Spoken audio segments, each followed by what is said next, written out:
Frank Doyle's hand was already reaching for the collar of Ethan Marsh's jacket when he saw them 2 dog tags on a chain, swinging free from beneath an open shirt collar, catching the porch light for just a second before Frank's whole body went still. He would replay that second for the rest of his life.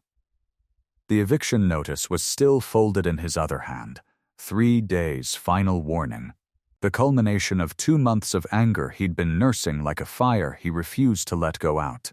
He had come to that door that evening, fully prepared to say something ugly. Something he'd been rehearsing the whole drive over, and instead, he found himself standing frozen on a stranger's porch step, staring down at a name stamped into worn metal that he had not let himself look at directly in 6 years. The parking lot around them had gone unnaturally quiet, the way places sometimes do at exactly the moment something enormous is happening inside them. And somewhere off in the dark, a dog barked once and fell silent. Frank's breath had gone shallow and fast, and his hand, still hovering near Ethan's collar though the grip had already gone slack, trembled slightly in a way that 6 years of carefully maintained anger had never once allowed it to do in front of another living person. Corey J. Doyle. His son's name. His son's blood type. His son's tags. The ones that should have come home in a box with a flag folded on top of them and nothing else. The ones Frank had always assumed were buried somewhere in an evidence locker or lost in the chaos of a battlefield 7,000 miles away. And there they were, resting against another man's chest, on the same chain as a second set of tags that read Marsh, Ethan R. "Where did you get these?" Frank said, and his voice did not sound like his own voice at all. Ethan looked down at the tags, then back up at the landlord, who had spent 2 months trying to put him and his 7-year-old daughter out on the street, and for the first time since Frank Doyle had started banging on his door with notices and threats. Ethan Marsh looked less like a man cornered and more like a man who had finally, after 6 long years, run out of places left to hide from the truth. "I've been trying to find the right way to tell you that for a long time, Mr. Doyle," he said quietly. "I didn't know how. Nobody on Larkspur Court had any idea, 3 months earlier, that this particular ending was even a possibility. What they knew was simpler and far less generous, that the quiet single father in Unit 4B had missed 2 rent payments in a row, that his landlord had started making no secret of his frustration, and that eviction notices taped to a door have a way of making a neighborhood decide, almost instantly, whose side it's on. Ethan Marsh had been renting that duplex for 2 years.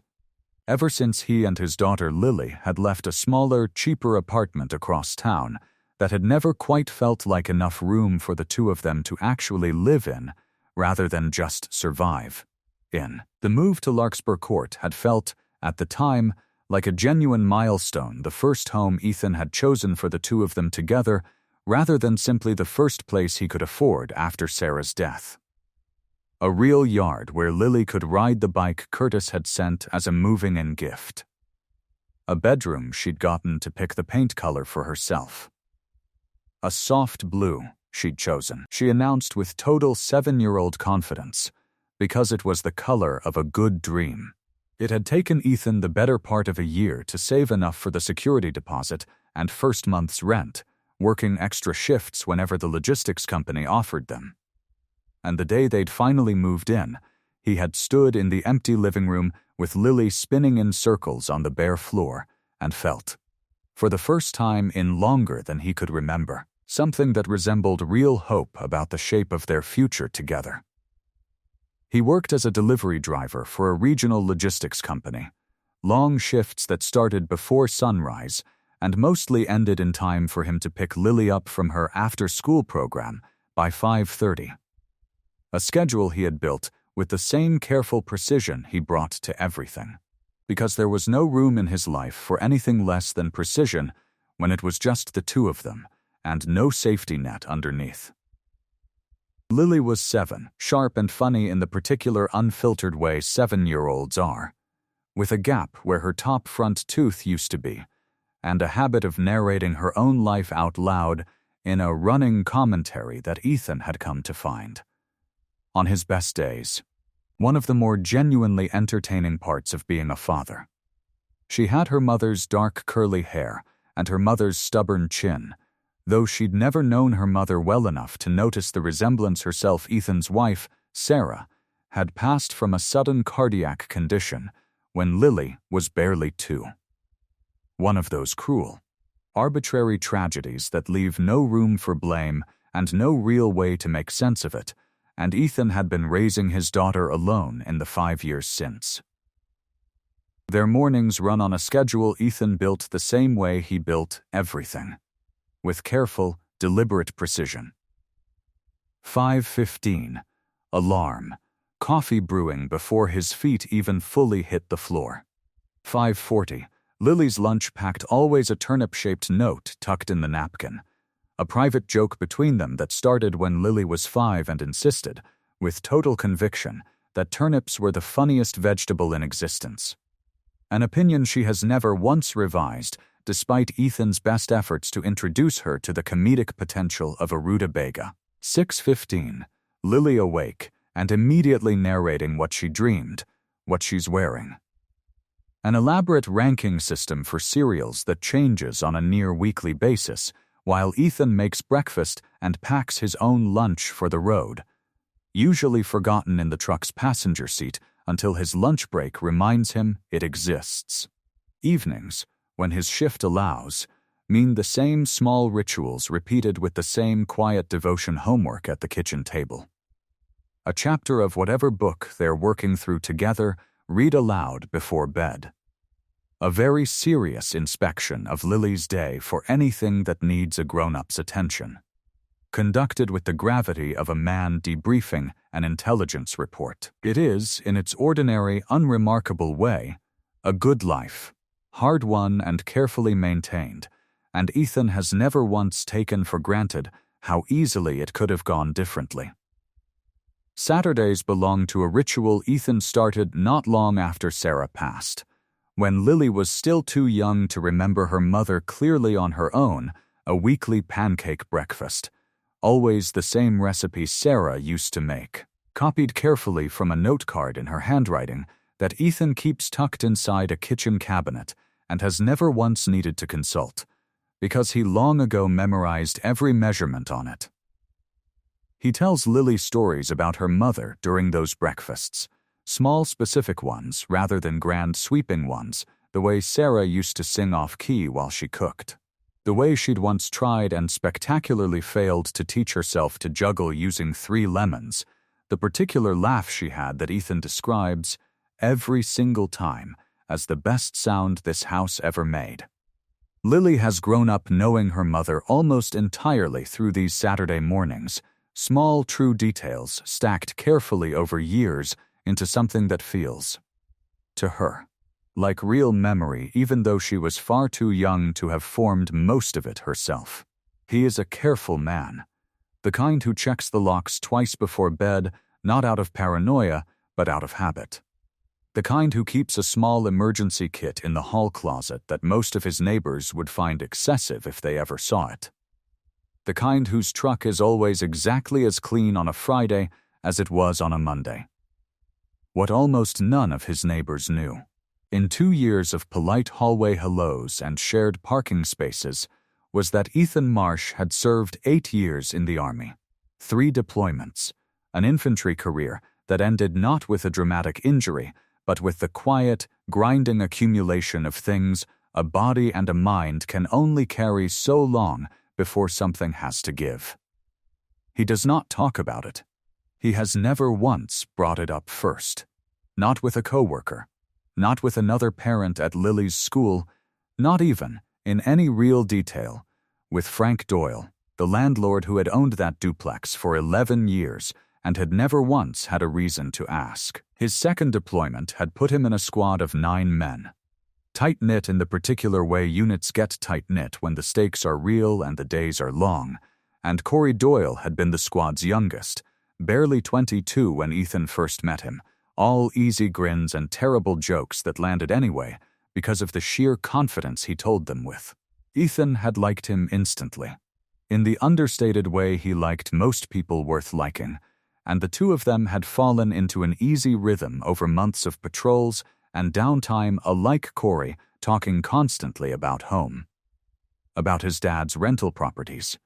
About a girl back home he was fairly sure he was going to marry someday. Ethan listening more than talking.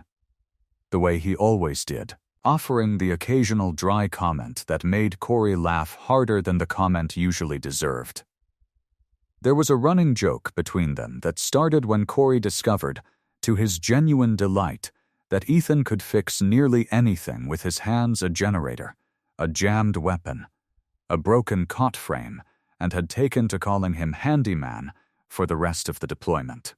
A nickname the rest of the squad picked up almost immediately, and that Ethan, despite pretending mild annoyance, had secretly enjoyed more than he ever let on.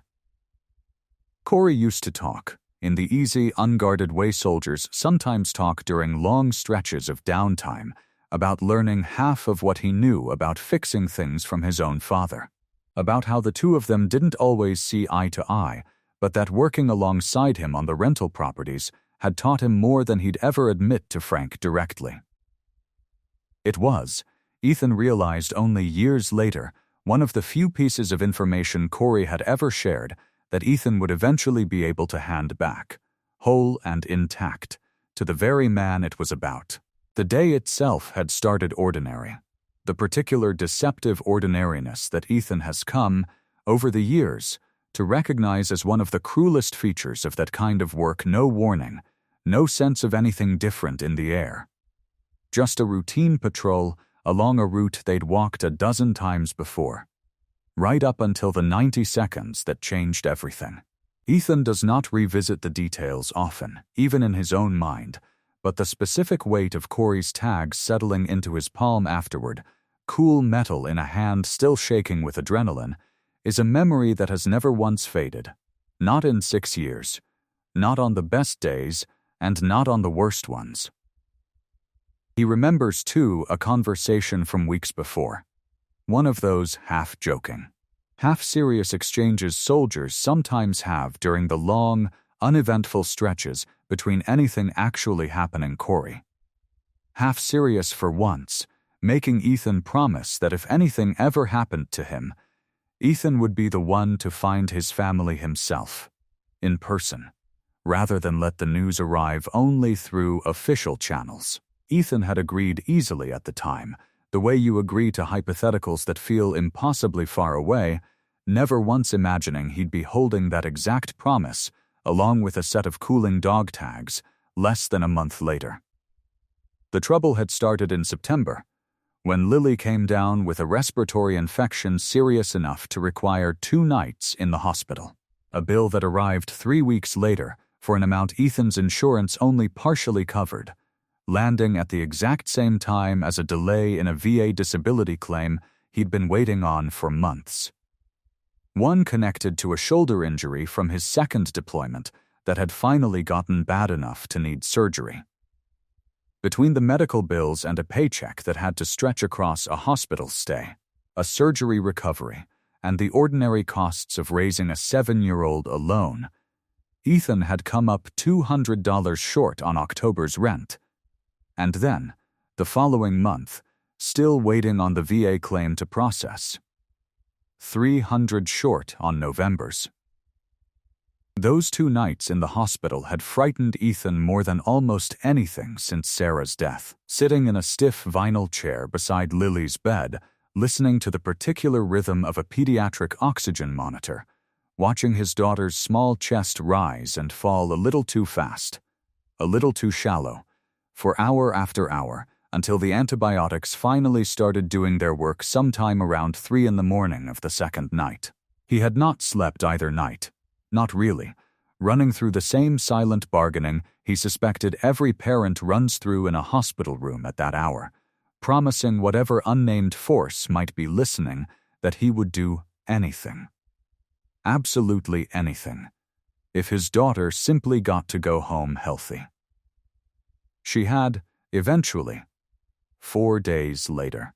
Bouncing back with the particular resilience only small children seem to have, already asking about her stuffed rabbit and whether she'd missed too much school within an hour of getting the all clear. Ethan had cried in the hospital parking garage afterward, alone, briefly, the kind of crying that comes not from the danger itself, but from the relief on the other side of it. And then he had wiped his face, gotten in the truck, and driven them both home, already turning his mind toward the bill he knew was coming and had no real way yet to fully cover. He had called Frank Doyle both times, calm and direct, explaining the situation plainly and offering a specific date he expected to be caught up by once the claim cleared.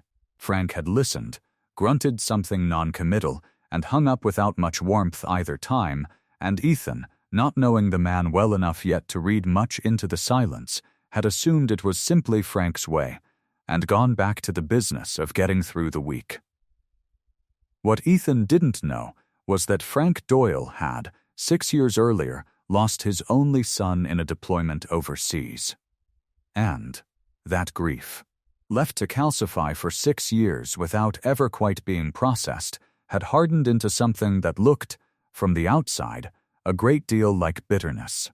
Frank had become, in the years since, a man quick to anger and quicker to assume the worst. Especially about tenants who didn't pay on time.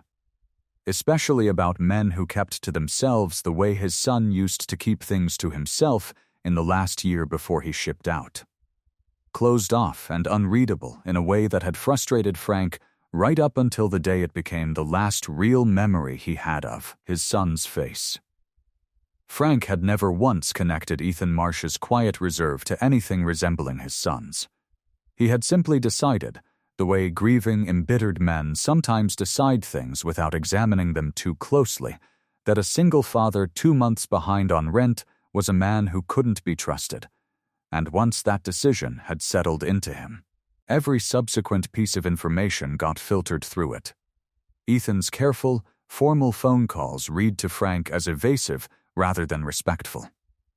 Ethan's insistence on a specific repayment date read as an excuse rather than a plan. By the time November's rent came up short a second time, Frank had already, in his own mind, made up the story of who Ethan Marsh was, and he filed the eviction paperwork the following Monday without giving Ethan the courtesy of one more phone call first. The first Ethan knew of it was a notice taped to his front door on a Tuesday afternoon, discovered by Lily, who had run ahead of him up the walkway after school and found it before he did. Standing there in her backpack, reading the word eviction in bold capital letters at the top of a page she didn't fully understand, but understood enough to feel frightened by. "Daddy, are we in trouble?" she asked, holding the paper out to him with both hands, and Ethan felt something cold and sharp move through his chest at the sight of his daughter's face, worried in a way a 7-year-old should never have to be worried about something this large. "No, baby," he told her, taking the notice gently and folding it before she could read any further. "This is grown-up paperwork. I'll take care of it. You don't need to worry about this one, okay?" Lily nodded, not entirely convinced, and Ethan spent that whole evening after she went to bed sitting at the kitchen table with the notice spread out in front of him, reading through language he understood better than most tenants would 30 days. Cure or quit. The cold, procedural machinery of a system that didn't care that a VA claim was 3 weeks from clearing, or that a man had spent 2 years paying every bill on time before this single temporary setback. He thought, sitting there in the quiet kitchen, about all the times overseas when a plan had gone sideways through nobody's fault, and how the training had always been the same in those moments: assess, adapt, execute. Don't waste energy on the unfairness of the situation. Just find the next right action and take it. He tried to apply that same discipline now, laying the notice flat on the table and making a list in his own careful handwriting. Call the VA claims line first thing. gather every piece of medical documentation. Call Frank directly rather than waiting for him to make the next move. It felt, in its own strange way, like the same kind of problem-solving he'd once applied to far more dangerous situations, and there was something almost steadying in that familiarity. Even as the stakes here his daughter's home, her sense of safety felt, in their own quiet domestic way, just as large as anything he'd faced overseas. He checked on Lily once more before finally going to bed himself, standing in her doorway for a long moment watching her sleep, one arm flung out over the edge of the mattress the way it always was, and he made himself a promise, standing there. The same kind of promise he'd made himself more than once in harder circumstances. Whatever it took. She would not lose this home over 30 days and a paperwork technicality. He didn't yet know how completely that promise, and the deeper one buried underneath it, were about to collide. There was a night, about 2 weeks into the 30-day window, when Ethan came close to simply giving up the fight entirely and looking for somewhere else to move instead. He sat up late that night, with his laptop open on the kitchen table, scrolling through listings for other duplexes and small houses within Lily's school district, running the numbers on security deposits and moving costs he could barely afford on top of everything else, and feeling, for the first time since the notice appeared on his door, a genuine exhaustion with the whole situation deep enough to make starting over somewhere new feel almost like the easier option. It would have meant pulling Lily out of a home she loved, uprooting her again after 2 prior moves already. But it would also have meant an end to the particular, grinding stress of fighting a landlord who seemed determined not to believe him no matter what he offered. He closed the laptop around midnight without submitting any applications, deciding, in the end, that Lily's stability mattered more than his own exhaustion, and that he owed it to both of them to see the 30 days through properly before conceding anything. It was a small, private moment of near defeat that nobody else would ever know about. One more piece of the invisible weight Ethan carried quietly and never once mentioned, not even to Curtis, not even, later, to Frank himself. He called Frank the next morning, calmer than he felt, and explained again, in more detail this time, the surgery, the hospital bill, the specific claim number and expected processing date, offering to bring in documentation, offering a partial payment immediately with the rest to follow the moment the claim cleared. Frank listened to the whole thing in a silence Ethan couldn't quite read, and when he finally spoke, his voice carried an edge that surprised even him. "I've heard plenty of good stories from tenants who don't pay," Frank said. "Doesn't change the number in my account." "I'm not asking you to forget the number," Ethan said, keeping his own voice level, with the same discipline he brought to every hard conversation. "I'm asking for 30 more days. I can show you exactly why, and exactly when it clears." 30 days is what the notice already gives you, Frank said. "Use them how you want." And then he hung up, and Ethan sat there in his kitchen, holding a phone that had gone silent, feeling a familiar, old frustration rise in him, not at being disbelieved, exactly, but at the particular, quiet indignity of being reduced, instantly and without appeal, to the worst assumption a stranger could make about him. He didn't share much of that frustration with anyone.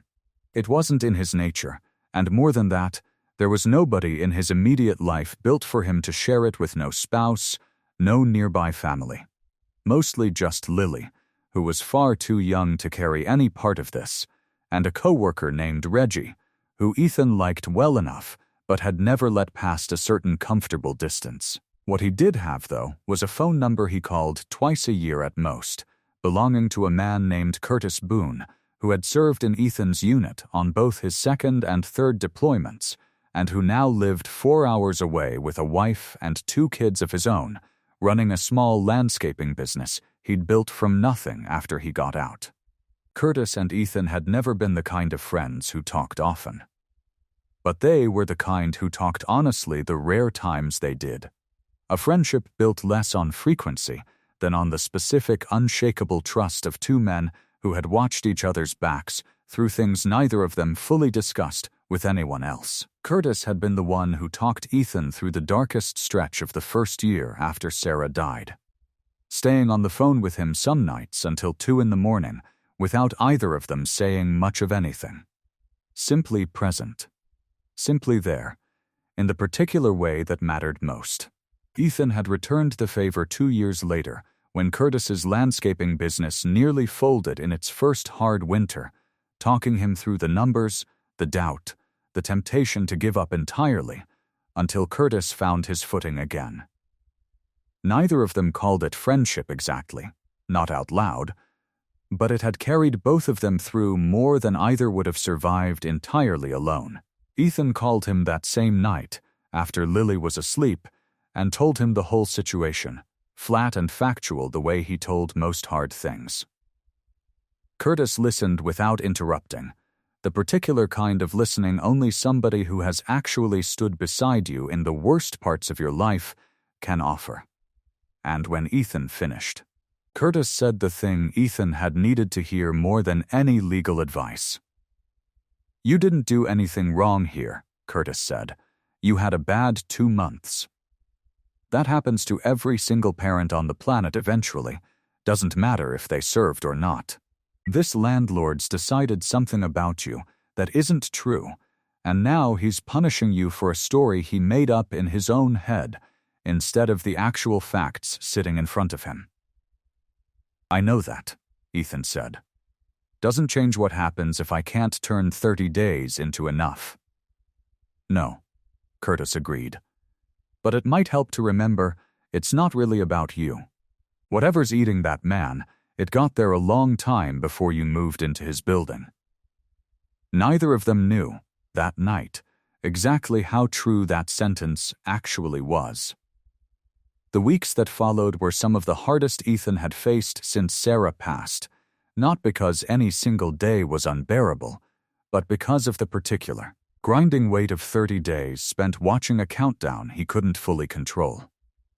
He picked up every extra shift his logistics company would give him, coming home some nights well past Lily's bedtime, relying on the after-school program and, twice, on a kind neighbor 2 doors down named Marisol, who watched Lily for a few hours, without being asked twice, unaware of the eviction notice entirely, simply doing the ordinary kindness neighbors sometimes do for each other.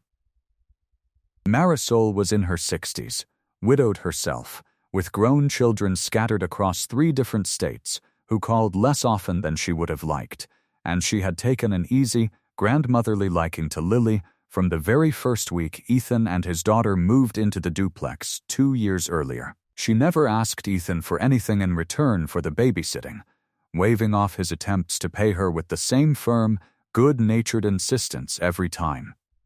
Telling him that having a child's laughter in her kitchen for a few hours was payment enough for a woman whose own house had gone quiet years before she was ready for it. She noticed, that November, that Ethan seemed more tired than usual, more distracted, and asked once, gently, whether everything was all right. Ethan, not wanting to burden her with something he still hoped to resolve quietly, told her only that work had gotten busier than usual, and Marisol, respecting the boundary the way good neighbors instinctively do, didn't press further, though she made a point after that of sending Lily home with an extra plate of whatever she'd cooked that evening, a small, unspoken kindness that Ethan noticed and was quietly, deeply grateful for. He called the VA claims line 3 separate times, each call a small exercise in patience he barely had left to spend, pushing gently but persistently for any update he could get. Word of the notice moved through Larkspur Court the way word moves through any small residential complex, quietly at first and then not so quietly, and the neighborhood, much like the eviction paperwork itself, split roughly into 2 camps without ever fully articulating why. A few tenants, mostly ones who had themselves crossed paths with Frank's increasingly rigid management style over the years, sided quietly with Ethan, offering the occasional sympathetic nod in the shared parking lot, though none of them knew him well enough to offer much beyond that. A few others, less charitably, assumed the way outsiders often assume about a situation they only half understand, that where there's an eviction notice, there's probably a reason, and that a landlord as generally reasonable as Frank had always seemed wouldn't take such a drastic step without cause. Marisol, characteristically removed from the complex's gossip network and trusted enough by Ethan that he'd simply never brought it up, remained genuinely unaware of the whole situation for most of those 30 days. One of the only people on the property who judged Ethan purely on the man she actually knew, rather than on second-hand rumor. Nobody, in either camp, had the full picture, and Ethan, characteristically private, never once tried to correct anyone's assumptions in either direction, choosing instead to keep his head down and focus entirely on the 30 days in front of him. Lily, for her part, absorbed more of the tension than Ethan wanted her to, the way children always do, no matter how carefully the adults around them try to shield it. She started asking, more than once, whether they were going to have to move again, a question that carried extra weight because Ethan had, in fact, moved her twice already in her short life, once after Sarah passed, when the old apartment held too many memories to stay in, and once more when they'd upgraded to the duplex on Larkspur Court, a move Lily had actually been excited about at the time, old enough by then to remember choosing the color for her own bedroom walls. "I like it here," she told him one evening, apropos of nothing, while they sat together doing her spelling homework at the kitchen table. "I don't want to move again." "I know, baby," Ethan said, and didn't promise her anything he wasn't sure he could deliver, because he had learned a long time ago, in circumstances far harder than this one, that false promises cost more than honest uncertainty ever did. "I'm working really hard to make sure we don't have to." She had accepted that, the way children accept most things offered honestly, and gone back to her spelling words, though Ethan noticed, in the days after, that she had started sleeping with her bedroom door open again, a habit she'd mostly grown out of the year before, and he understood, without her ever saying so directly, exactly what that meant. Frank Doyle, meanwhile, was fighting a battle of his own that Ethan knew nothing about, one that had very little to do with rent, and almost everything to do with a grief he had never once let himself properly grieve. Corey Doyle had been 24 years old when he died, 6 years earlier, a Marine on his second deployment, killed in an ambush during a routine patrol that had gone wrong in the space of about 90 seconds. Frank had gotten the news the way military families always get it, a knock at the door. 2 uniformed officers standing on his porch with faces arranged into the particular careful neutrality reserved for exactly this kind of news, and Frank's whole world had narrowed down, in that instant, to a single unbearable fact that never got any less unbearable no matter how many years passed. He remembers almost nothing else about that day except the specific absurd detail that he had been in the middle of replacing a garbage disposal when the officers arrived, and that for months afterward, every time he heard the particular grinding sound of a disposal running, some part of his brain would flash back, unwillingly, to that porch, those faces, that sentence he still cannot say out loud even 6 years later without his voice betraying him. He never finished fixing that disposal. He hired someone else to do it eventually, unable to bring himself to stand at that sink again. He had not handled it well. His wife, Carol, had left 2 years after the funeral, not out of any single dramatic failure on Frank's part, but out of the slow, corrosive exhaustion of living beside a man who had turned his grief into something hard and closed and increasingly difficult to reach. She had tried, for those 2 years, in every way she knew how, therapy appointments she made and Frank refused to attend. Quiet evenings where she simply sat with him and waited for him to talk. Finally, eventually, a kind of gentle pleading that Frank, looking back now, recognized as love he had been too broken to accept at the time. She hadn't left angry. She'd left exhausted and sad, and Frank had let her go without much of a fight, because some distant part of him had believed, wrongly, that he deserved to be left. Frank had thrown himself into the rental properties instead. 3 duplexes and a small apartment building he'd inherited from his own father, running them with an increasingly rigid, unforgiving hand that had cost him more than one decent tenant over the years. Tenants who simply couldn't tolerate a landlord who treated every late payment like a personal betrayal. Carol still called on Corey's birthday every year, the one exception to the otherwise clean break the divorce had left between them, and those calls had become, over 6 years, one of the only times anyone reliably asked Frank how he was actually doing, rather than simply how the properties were running. He never gave her a real answer, not once in 6 years, always deflecting with some version of getting by. And Carol, who knew him well enough after 2 decades of marriage to recognize exactly what that deflection was covering, had long ago stopped pushing, though she never once stopped calling. It was, in its own limited way, the closest thing to ongoing support Frank had allowed himself to keep, and he had never once thanked her properly for maintaining it even after everything else between them had ended. He had never spoken to a counselor about Corey. He had never joined a support group, never attended the veteran family gatherings the local VFW occasionally advertised, never let himself sit with the grief long enough to actually process any of it.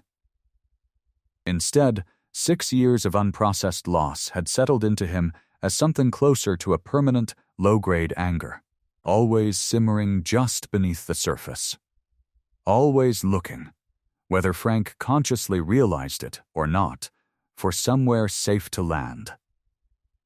Ethan Marsh, quiet and closed off in a way that reminded Frank, in ways he never let himself examine, uncomfortably of his own son in the last year before he shipped out, had turned out to be exactly that landing place. Reggie noticed the toll it was taking, too, in his own quiet way, watching Ethan grow shorter on sleep and longer on silence over the course of that November. He didn't pry that wasn't his way any more than it was Ethan's, but he started covering the tail end of Ethan's route more than once without being asked, giving him a slightly earlier finish so he could make it to Lily's after-school pickup on time.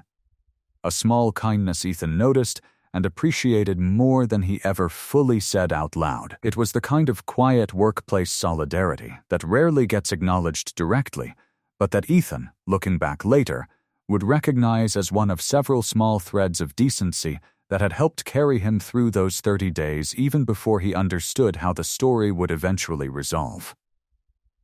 The 30 days ran out on a Thursday in early December, and Ethan's VA claim, after months of delay, had finally cleared 4 days earlier enough to bring him fully current on rent, with the November shortfall paid in full and December's rent ready as well. A full week ahead of the deadline Frank had given him. Ethan drove to Frank's office that Thursday morning with the payment in hand and every piece of documentation he could gather, prepared to close the whole ugly chapter cleanly and move forward.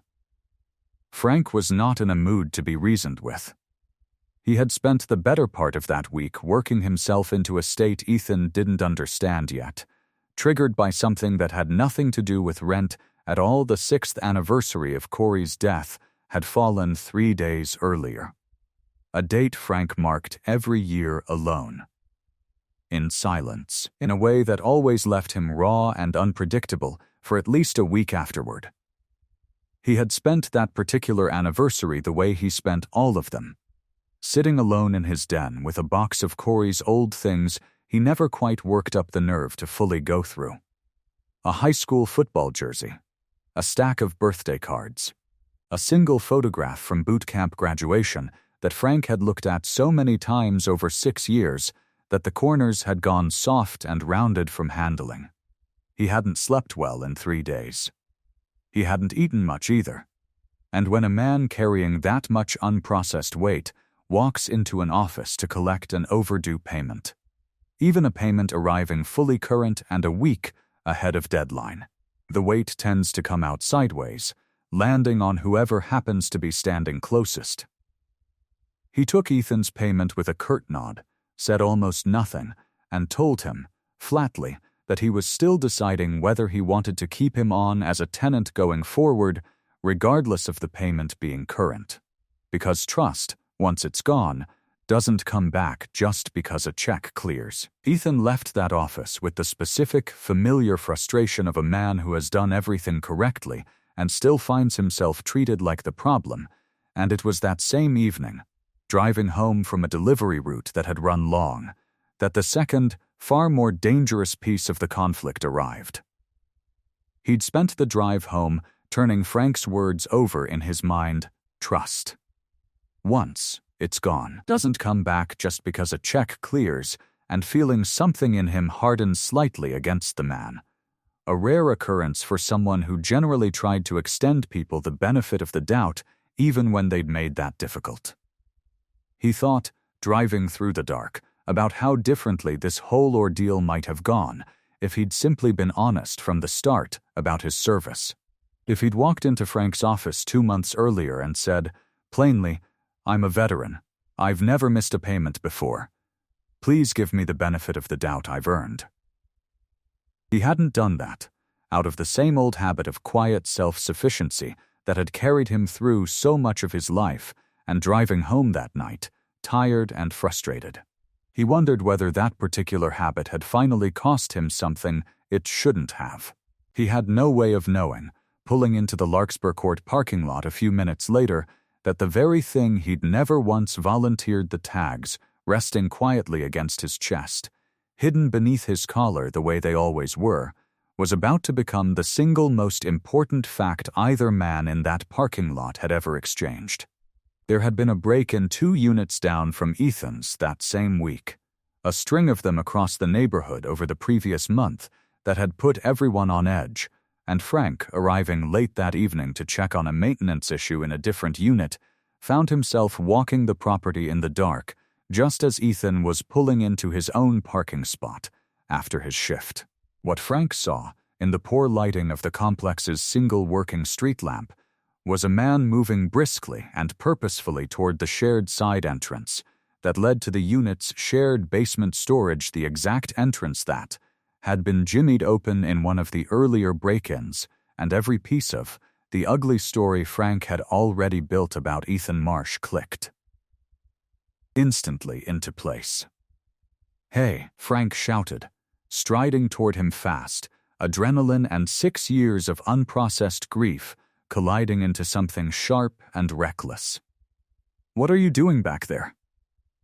Ethan turned, hands raised slightly out of pure reflex at the aggression in Frank's voice, and explained, calm despite his pulse spiking, that he'd noticed the side door standing slightly ajar on his way in, and had gone to check it. The same instinct that made him check every lock in his own home twice before bed-kicking in the moment he saw something out of place. "Door's been forced," Ethan said. "Somebody's tried it again. I was going to call you about it right now." "Sure you were," Frank said, closing the distance between them fast, voice rising. "Real convenient, you sneaking around back here in the dark right when I show up. You think I don't know what this looks like?" "I understand what it looks like," Ethan said, keeping his own voice level even as his pulse climbed, the old training kicking in automatically. The specific discipline of staying calm precisely when the other person in the conversation is not. "I'm telling you what it actually is. You're welcome to check the door yourself, right now, before you decide anything else about it. I've been deciding about you for 2 months, and none of it's gotten better," Frank said, and something in his voice had gone past reasonable now. past the careful, controlled anger he usually kept just beneath the surface, tipping over into something raw, something that had far less to do with a basement door and far more to do with a 6th anniversary he'd spent alone 3 days earlier. 2 months of excuses, and now I find you skulking around a door that's been broken into twice already this month. Frank didn't believe him, not in that first hot rush of adrenaline, and it was in that unguarded, furious moment, reaching for Ethan's jacket collar to physically stop him from walking any further toward that basement door, that Frank Doyle saw the dog tags swing loose from beneath Ethan's open collar and catch the light. And everything in him went still. Corey J. Doyle. "Where did you get these?" Frank said, and his voice did not sound like his own voice at all. The silence that followed stretched out long enough that somewhere behind them a dog barked twice at nothing and went quiet again. Ethan looked down at the tags, then back up at the landlord who had spent 2 months trying to put him and his 7-year-old daughter out on the street, and for the first time since Frank Doyle had started banging on his door with notices and threats, Ethan Marsh looked less like a man cornered and more like a man who had finally, after 6 long years, run out of places left to hide from the truth. "I've been trying to find the right way to tell you that for a long time, Mr. Doyle," he said quietly. "I didn't know how." Frank's hand was still on Ethan's collar, though the grip had gone slack, more anchor than aggression now, as though he needed something to hold on to while the ground underneath him rearranged itself entirely. He stared at the tags for what felt, to both men, like an impossibly long time, reading the name over and over as though repetition might somehow change what it said, his other hand still clutching the folded eviction notice he'd meant to serve less than 2 minutes earlier, now utterly, absurdly irrelevant in his fist. "You knew Corey," he managed. "You knew my son." "I served with him," Ethan said. "Second deployment. He was in my squad the day he stopped," chose his next words with visible care, the same careful precision he brought to everything that mattered. "I was there, Miss Doyle, the day it happened. I was right beside him." Frank let go of the collar entirely then, stepping back as though the words had physically pushed him, the eviction notice slipping from his fingers and drifting to the wet pavement between them, forgotten instantly, and for a long moment he simply stood there in the dim parking lot light, staring at a man he had spent 2 months trying to evict, trying and failing to fit this enormous new information into the small, hard story he'd built about him. His breathing had gone ragged, and for a moment Ethan genuinely worried the older man might need to sit down right there on the wet asphalt, moving instinctively closer in case he needed to steady him. "Why didn't you say something?" Frank finally said, and there was less accusation in it now than something closer to bewilderment. 2 years you've lived here. 2 months I've been trying to throw you out. Why didn't you just say something?" Ethan was quiet for a moment, and when he answered, his voice carried the particular exhaustion of a man finally setting down something he had carried alone for a very long time. "Because I didn't know how to walk up to a stranger and tell him I was there the day his son died," he said. "Because I've carried these tags for 6 years, trying to work up the courage to find his family properly, the right way. And every time I got close, I lost my nerve. And because, if I'm honest, Mr. Doyle, some days I still don't know if I did enough that day to deserve to be the one standing here telling you about it instead of him." Something in Frank's face cracked open at that, some old, hardened seam finally giving way after 6 years under pressure, and for a moment, neither man said anything at all, standing together in a dim parking lot, with a forced basement door still waiting to be dealt with and an entire history neither of them had known they shared suddenly sitting between them, enormous and undeniable. "Come inside," Frank said finally, his voice rough. Both of us. I think we need to sit down properly for this.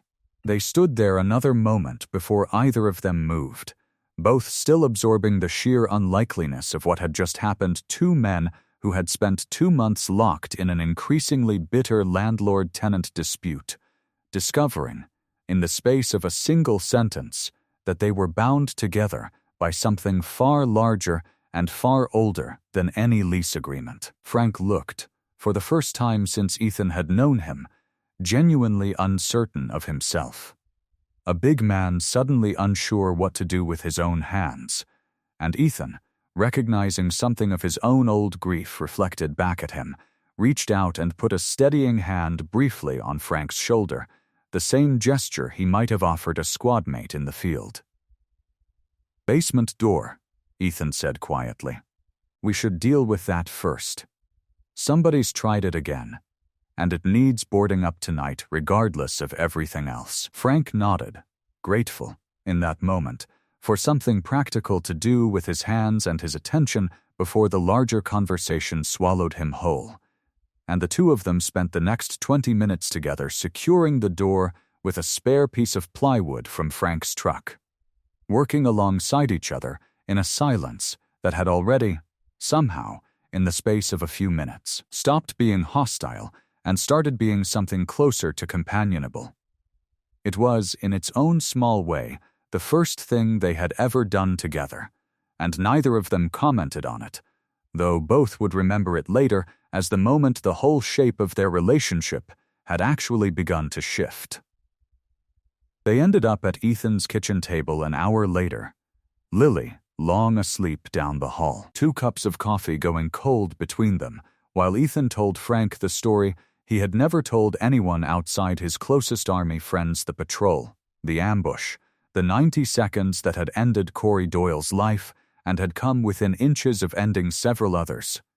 Ethan's own hands still carrying a faint scar along one forearm from that same afternoon that he'd never once explained to a single person on Larkspur Court.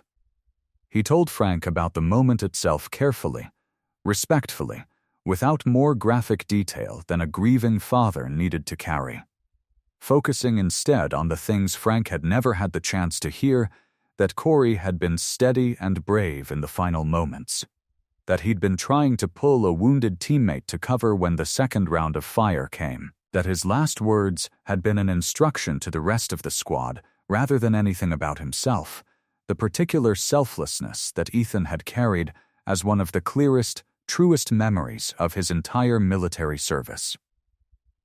Frank listened to all of it, with his hands wrapped tight around his coffee mug, occasionally closing his eyes for a moment at a detail that landed particularly hard, but never once asking Ethan to stop. When Ethan finished the account of that afternoon, Frank sat quiet for a long moment before asking the question that had clearly been sitting in him for 6 years, unasked, because there had never before been anyone left alive who could actually answer it. Did he suffer? Frank asked, voice barely above a whisper. I've read the official report 100 times. It never really says. I've always needed to know, and I've never had anybody who was actually there to ask. Ethan met his eyes steadily. No, sir. It was fast. Faster than most of what I've had to sit with from over there. I promise you that's the truth, not something I'm saying to make it easier to hear. Frank nodded slowly, something in his shoulders finally, visibly loosening after 6 years of carrying a question he'd never been able to put down. Thank you, he said. You don't know what that answer's worth. 6 years, I've imagined every version of it. Worse versions, mostly, because that's what a mind left alone with a question like that tends to do. I know, Ethan said quietly. Mine did the same thing, plenty of nights, imagining what I could have done different in those 90 seconds. Doesn't matter how many times somebody tells you there was nothing more to do. Some part of you keeps rewriting it anyway. He talked about you, Ethan said, near the end, watching Frank's face carefully. Not a lot. He wasn't big on talking about home, most of us weren't.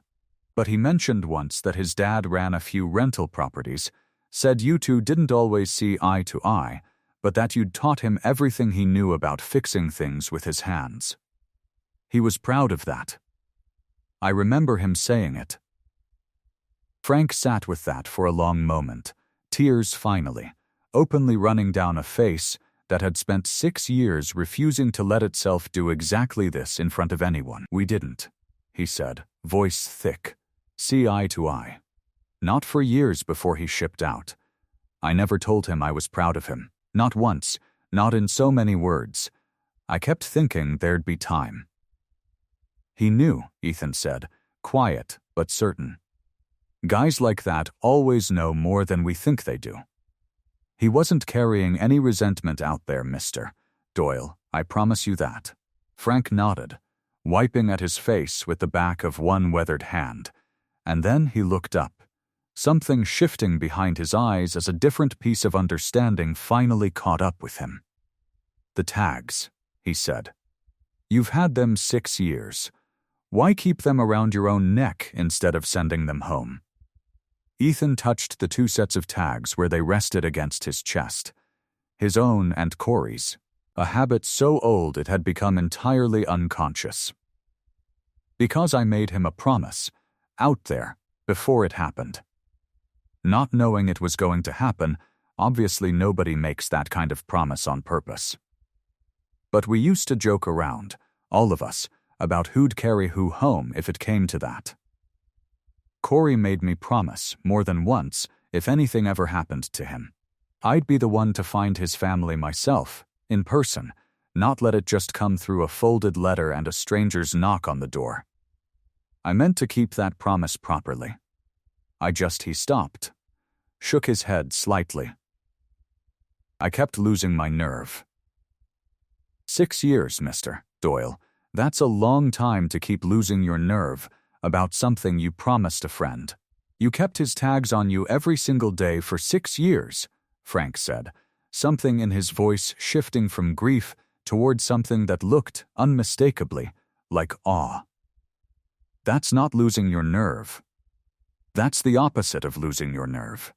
That's carrying something nobody asked you to carry, for 6 straight years, because you refused to let it go even when it would have been so much easier to. Doesn't feel that way most days, Ethan admitted. Feels more like failing at something slowly instead of failing at it fast. I told myself every year I'd finally track down his family properly. Every year, something got in the way, Sarah passing, then Lily needing me more than I could split myself, then just plain fear. If I'm being honest with you, easier to keep a promise silent in your own head than to actually knock on a stranger's door and hand them grief they'd finally started to live around. Frank considered that for a long moment, turning his coffee mug slowly between his hands. I understand that better than you'd think, he said. I've spent 6 years not walking into a support group meeting that's 15 minutes from my own house. Not because I don't know it might help. Because walking in that door means admitting, out loud, in front of strangers, that I never once fully accepted what happened. Some doors are just heavier than others, no matter how simple they look from the outside. Neither man said much else for a while after that, sitting together in the quiet kitchen with 2 cups of cold coffee and an entire shared history finally out in the open between them. Eventually Frank stood, gathered himself, and said the thing that mattered most, even though it felt small compared to everything else that had just happened. There's no eviction, he said. There was never going to be one you actually deserved. I owe you an apology I don't know how to make big enough, Ethan. 2 months, I had you filed away as some deadbeat I couldn't be bothered to understand, and the whole time you were, he shook his head, unable to finish the sentence. I'm sorry. That's not enough, but it's what I've got tonight. It's enough, Ethan said. More than enough. "I want to make it right beyond just tonight," Frank said, steadier now, though his eyes were still red-rimmed. "Not because of who you turned out to be connected to. Because of who you actually are, which I should have bothered to find out 2 months ago regardless of any of this. That's on me, not on Corey, not on any of it. Just on me and how I've been running things since I lost him. You don't owe me anything beyond tonight," Ethan said. "You were grieving. I know what that does to a person better than most." "Grieving doesn't excuse how I treated you," Frank said. "It explains it. Those aren't the same thing, and I'm done letting myself pretend they are." Frank left a little before midnight, and Ethan sat alone at the kitchen table for a long while afterward, turning the 2 sets of dog tags over in his fingers, feeling something in his own chest loosen that had been tight for 6 straight years, the particular specific relief of finally, after so long, having kept the promise he'd made in a way that actually honored it, rather than the smaller, safer version of the promise he'd been quietly failing to keep every single day he carried those tags in. Silence instead of speaking them out loud to the one person who most needed to hear them. The days that followed reshaped Larkspur Court in ways nobody could have predicted from a single confrontation in a dark parking lot. Frank Doyle, a man who had spent 6 years running his properties with an increasingly rigid, unforgiving hand, began. Almost overnight, extending a grace to his tenants that had been entirely absent before, a genuine willingness to listen before assuming, a patience with hardship he'd never once offered when Ethan needed it most. He didn't become a different man overnight. Not entirely. Old habits and old grief don't dissolve in a single conversation, however powerful. But something essential in him had cracked open that night in Ethan's kitchen, and what came through the crack was, for the first time in 6 years, something closer to the man Frank had been before that knock on his door had rearranged his entire life. The change showed up first in small, practical ways that his other tenants noticed without fully understanding why. A single mother in the building across the street, 2 months behind after losing her job, found herself offered a payment plan instead of a notice, something Frank would never have considered even a month earlier. An elderly tenant in the small apartment building, struggling to keep up with a rent increase Frank himself had set the year before, found the increase quietly rolled back after Frank sat down with her properly, for the first time in years, and actually asked how she was managing rather than simply expecting the number to work itself out. Word moved through Frank's properties the way word always moves through small, connected communities, and within a few months, the reputation he'd built over 6 hard years, the landlord who assumed the worst and acted on it fast, had begun, slowly, to soften into something else entirely. Frank also, finally, walked through the door of that support group 15 minutes from his own house, the one he'd driven past 100 times over 6 years without ever once turning in.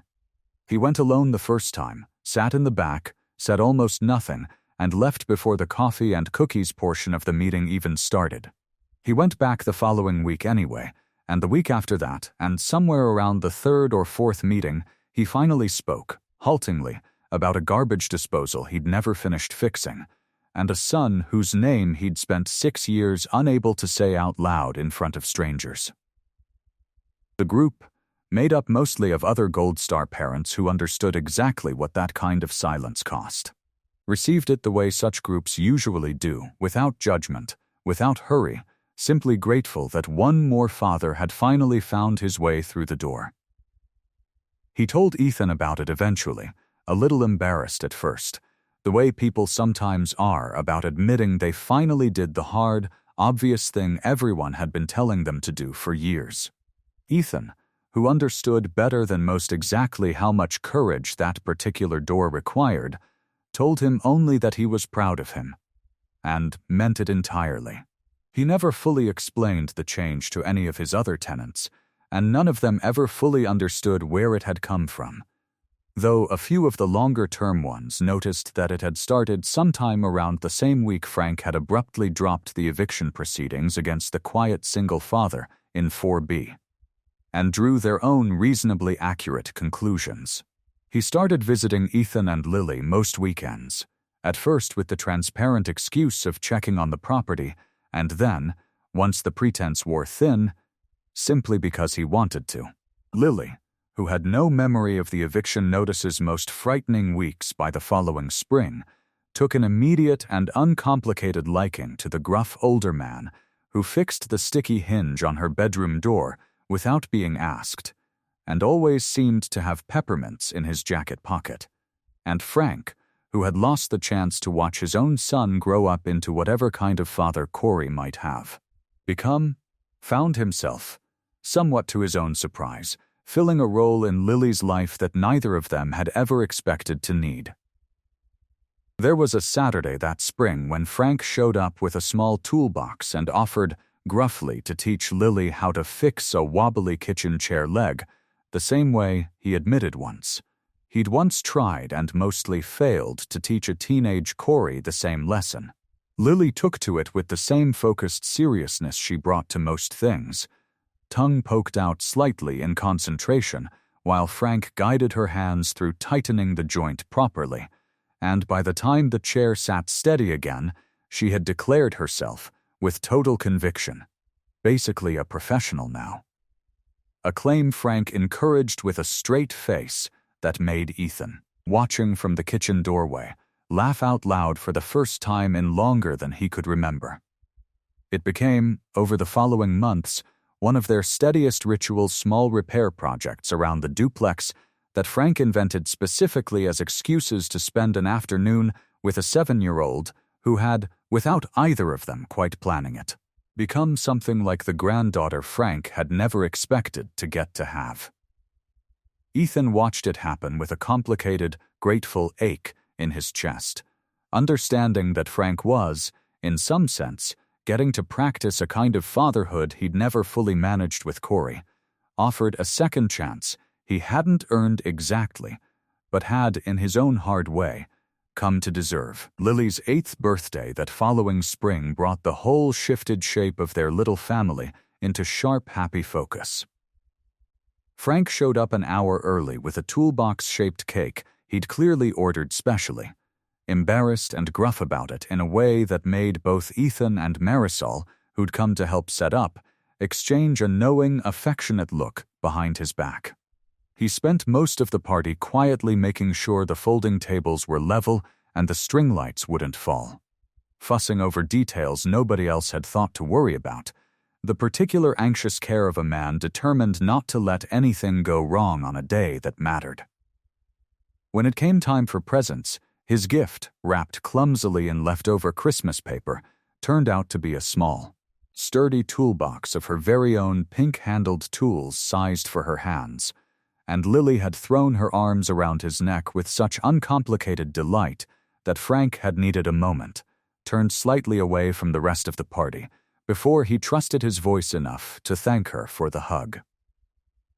Ethan, watching from across the yard, thought about Corey in that moment more than he had in weeks, not with the old familiar guilt that used to accompany every memory of him, but with something quieter and more grateful, a sense that some essential goodness in Corey had somehow found its way, through all of this unlikely chain of loss and confrontation and truth finally spoken, into the life of a little girl who would never get to meet him, but who was, in her own way, growing up loved by the father he'd left behind. Ethan finally made the trip, that spring, that he'd been promising himself for 6 years, not to Frank, who by then knew everything, but to the rest of Corey's family, an aunt and 2 cousins 2 states over, who had never gotten the full human account of the day they'd lost him, only the clipped, official version delivered by uniformed strangers. Frank went with him. The visit itself took place on a bright Saturday afternoon, in a small backyard strung with the kind of gathering that families put together when they finally get the chance to properly welcome someone they've been waiting years to meet. Corey's aunt, a warm, sturdy woman named Denise, who had helped raise him for 2 years while his parents worked through a rough patch in his early teens, hugged Ethan the moment he stepped out of the car, holding on longer than a first meeting usually calls for, and told him, through tears, that she'd always hoped somebody who'd actually been there might one day find their way to her door. The two cousins, closer to Corey's own age, peppered Ethan with gentle questions all afternoon what he was like out there. Whether he still made the terrible jokes he'd always made at Thanksgiving. Whether he'd talked about them at all, and Ethan answered every question as fully and honestly as he could, watching 6 years of unanswered wondering slowly, visibly settle into something more like peace across each of their faces. At one point, one of the cousins, a young man named Devon who'd been closest to Corey growing up, pulled Ethan aside near the fence line, away from the noise of the gathering, and asked the question he'd clearly been building up the nerve to ask all afternoon. Did he know? At the end. Did he know how much all of us loved him, or did it happen too fast for any of that? Ethan thought about the question carefully before answering, the same care he brought to every part of that day. Guys like Corey always know, he said. Not because anybody has time to say it in the moment. Because they've already felt it, every day leading up to it, in every letter, every call home, every time somebody like you picked up the phone just to talk about nothing. That's not the kind of thing that needs saying out loud in the last minute to be real. It's already real. Way before that, and he carried all of it with him the whole time he was out there. I promise you that. Devon nodded slowly, wiped at his eyes, and pulled Ethan into a brief, hard hug before they rejoined the rest of the gathering, and it was, Ethan would say later, one of the more meaningful exchanges of his entire life, delivered to a young man he'd never met before that afternoon, and would likely see only a handful of times again, but that mattered nonetheless, enormously, in the way that true things exchanged between strangers sometimes do. Frank sat mostly quiet through the afternoon, watching his son's story finally reach the family who'd been missing pieces of it for 6 years, and at one point, standing near the grill with Denise, while Ethan told the cousins a story about a card game gone hilariously wrong during a slow week overseas, Frank found himself laughing. Genuinely. Easily. In a way Denise would later tell Ethan she hadn't heard from her brother-in-law since long before Corey ever shipped out. It was. Both men agreed afterward, driving the 4 hours home together as the sun went down. Exactly the kind of trip that should have happened years earlier.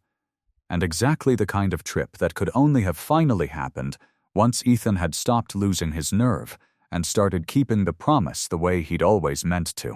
There was a change in Ethan too that spring. Quieter and slower than Frank's, but no less real. For 6 years, he had carried Corey's tags as a kind of private penance, a way of holding himself accountable to a promise he'd never quite managed to keep.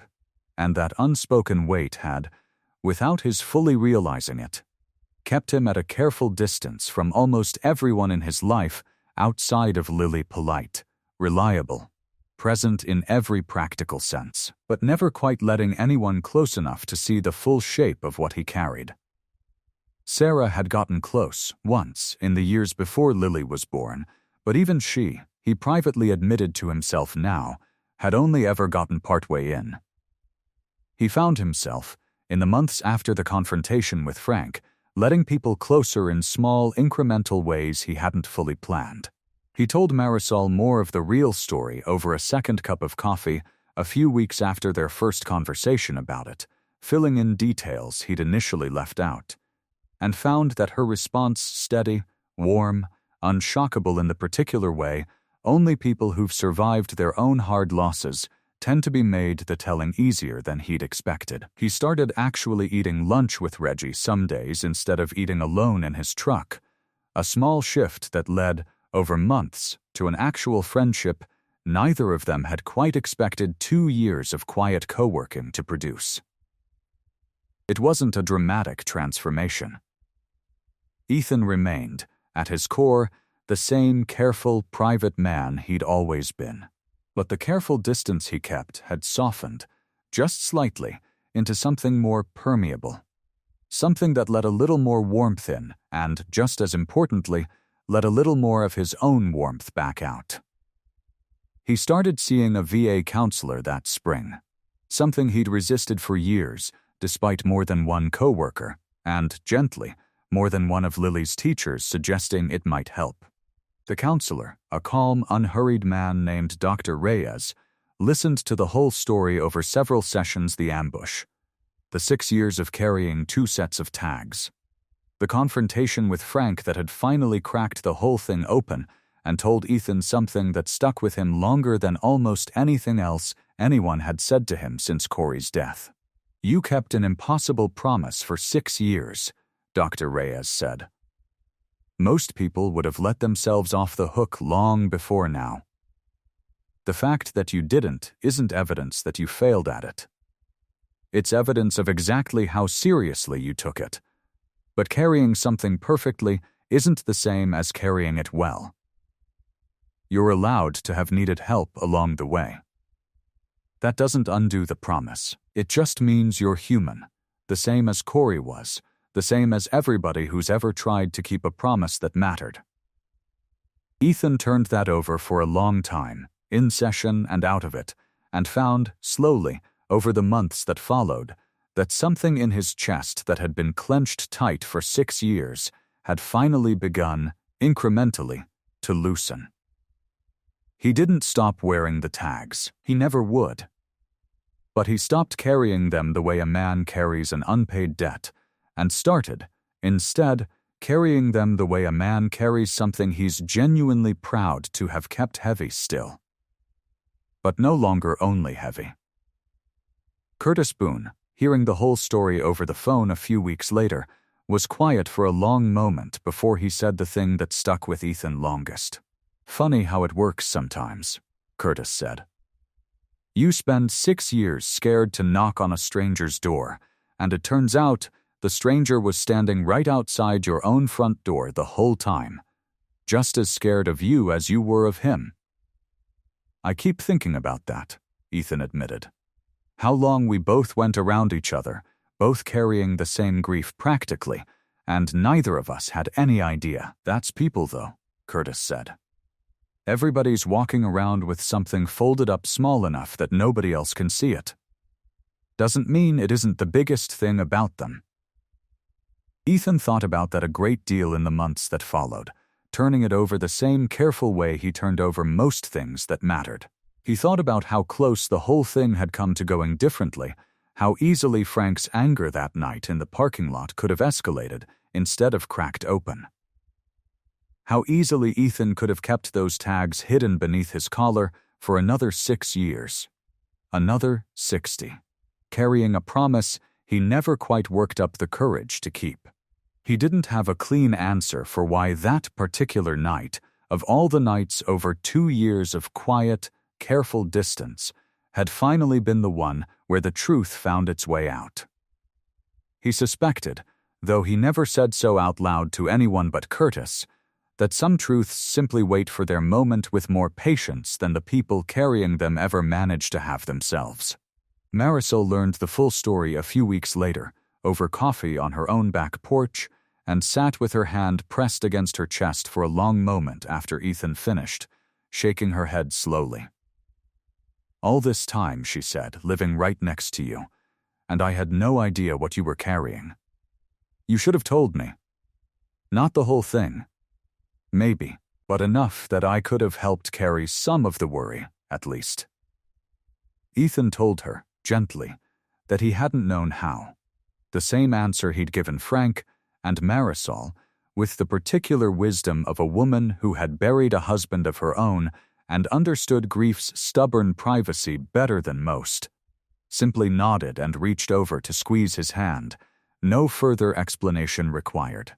Reggie, Ethan's coworker, heard a version of the story secondhand through the logistics company's grapevine and brought it up carefully one slow afternoon between deliveries, unsure how much Ethan wanted to discuss it. Ethan, surprising himself slightly, told him more than he'd expected to, and Reggie, quiet and thoughtful in a way Ethan hadn't fully appreciated in 2 years of working alongside him, said simply, "Man, I always figured you were carrying something. Didn't feel like my business to ask. Glad you finally got to set some of it down." It was a small exchange, over in under 2 minutes, but it marked, in its own quiet way, the first time in years that Ethan had let a work relationship become something closer to an actual friendship.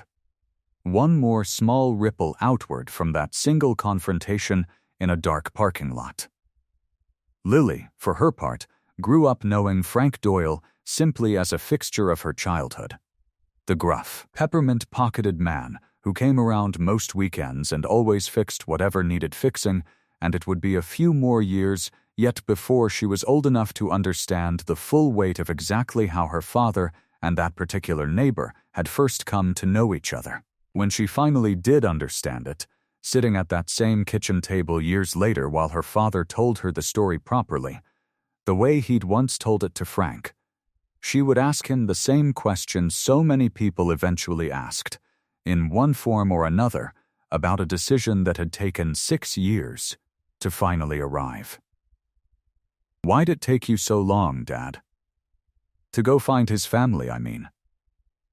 To tell the truth, and Ethan, older by then, though still carrying 2 sets of tags against his chest every single day, would tell her the same thing he'd come, over the years, to believe more fully than almost anything else he knew. Because some promises are heavy enough that you're allowed to be scared of them, he'd say. Being scared doesn't mean you don't keep them. It just means, when you finally do, it matters more than it would have if it had been easy all along. Lily would sit with that answer the way she sat with most of the things her father told her that felt bigger than an ordinary conversation, turning it over slowly, seriously, in the particular way she'd inherited from him, without either of them ever noticing the resemblance. "I think that's why Grandpa Frank loves you so much." She finally said she had started calling him that herself, sometime around her 10th birthday, and neither man had ever corrected her. "Because you kept it, even when it was hard." Most people would have stopped. "Some people do stop," Ethan agreed. "That doesn't make them bad people. It just means the promise got too heavy for that particular person to carry all the way through. I got lucky, in a strange way. I had 6 years of practice carrying hard things before I ever met your mom. Before you were even born. That's not something everybody has." Lily nodded, quiet for a moment, and then asked the question that had clearly been building underneath all the others. "Do you think Corey would be glad that it worked out the way it did?" Ethan considered that carefully, the way he considered most things Lily asked him that deserved real honesty rather than easy comfort. "I think he'd be glad his dad finally got some peace," he said. "I think he'd be glad his family finally got the real story instead of just the official one. And I think," he added, reaching over to tuck a loose curl behind her ear, the same gesture he'd been making since she was small enough to fit in one arm, he'd be glad that somewhere down the line, keeping that promise meant you got a grandfather you never would have had otherwise. "That's not nothing, kid. That's actually a pretty big something." Walt, from Frank's support group, once told him something during one of their weekly meetings that Frank repeated to Ethan not long after, sitting together on the back porch on an ordinary evening with no particular occasion behind it. "Grief doesn't get smaller," Walt had said.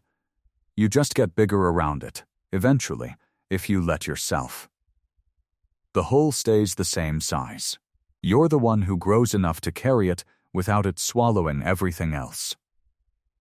Frank had turned that over for a long time before deciding it was, as far as he could tell, the truest thing anyone had said to him in 6 years, and he found himself, sitting on that porch with Ethan, genuinely believing, for the first time since the knock on his door, that he had finally started growing around the hole, rather than simply living trapped inside it.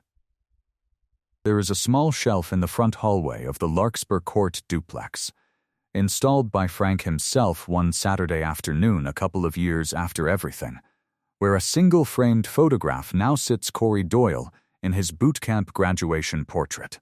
The same photograph Frank had once kept locked away in a box he could barely bring himself to open, now displayed in the open, in the light, where anyone who visits can see it, and, if they ask, hear at least part of the story behind it.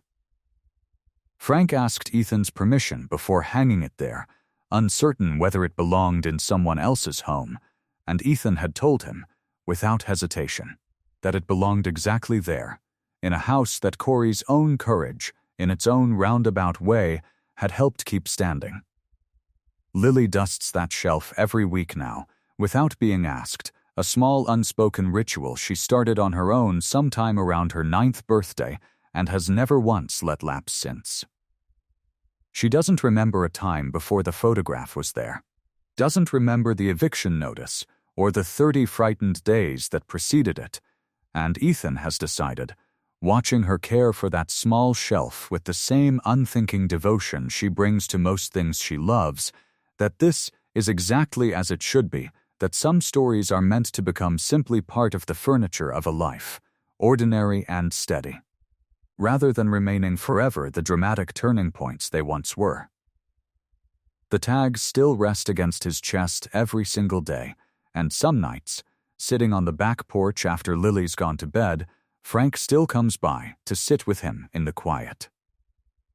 Two men bound together by a loss, and a promise neither of them had ever expected to share, watching the evening settle in over a home that very nearly wasn't theirs to keep.